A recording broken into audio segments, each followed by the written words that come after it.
স্ক্রিনে যে পিকচারগুলো দেখতে পাচ্ছেন সবগুলো এআই দিয়ে জেনারেট করা।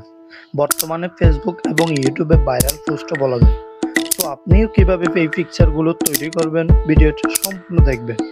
আজকে আমি দুই ধরনের পদ্ধতিতে রিয়েল পিকচারকে কার্টুন পিকচারে বানিয়ে দেখাবো। Number 1, ChatGPT. আমি আপনাদেরকে দেখানোর উদ্দেশ্যে আমি মোবাইল থেকে দেখাচ্ছি। অথবা আপনি গুগল ক্রোমে বা গুগলে এখানে সার্চ অপশনে ক্লিক করবেন যে চ্যাটজিপিটি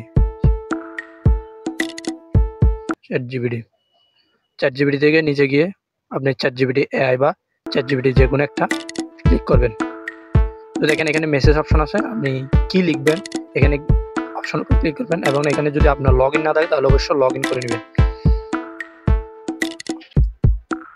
লগ ইন করার পরে আপনার এখানে প্লাস আইকন আছে, প্লাস আইকনের উপর ক্লিক করবেন। ক্লিক করে আপনি যে ফটোটা দিয়ে আপনি এরকম কার্টুন ভিডিও বানাতে চান বা কার্টুন ফটো বানাতে চান তাহলে অবশ্যই ফটো লাইব্রেরিতে ক্লিক করবেন। লাইব্রেরিতে ক্লিক করার পর আপনার এখান থেকে দেখে একটি যে কোনো, ধরুন আমি এটা ক্লিক করছি, এটার উপর এবার আমি এখানে একটা লিখে দেব। পেস্ট অপশনে ক্লিক করে make a studio Ghibli art লেখার পরে কিছুক্ষণ সময় নেবে ওটা কমপ্লিট হওয়ার জন্য। কমপ্লিট হওয়ার পরে এখানে টিক চিহ্নের উপর ক্লিক করবেন। টিক চিহ্নের উপর ক্লিক করার পরে কিছুক্ষণ সময়ের মধ্যে আপনাকে এরকম একটি ছবি কার্টুন ফটো জেনারেট করে দিবে। তো কিছুক্ষণ সময় লাগবে, সময়ের মধ্যে হয়ে যাবে।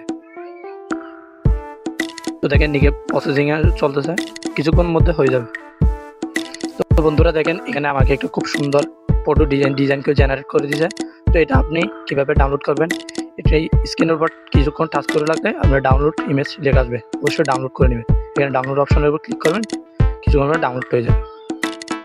এবার আপনি চাইলে চ্যাটজিপিটি থেকে প্রতিটি ফটো আপনি জেনারেট করতে পারবেন এভাবে।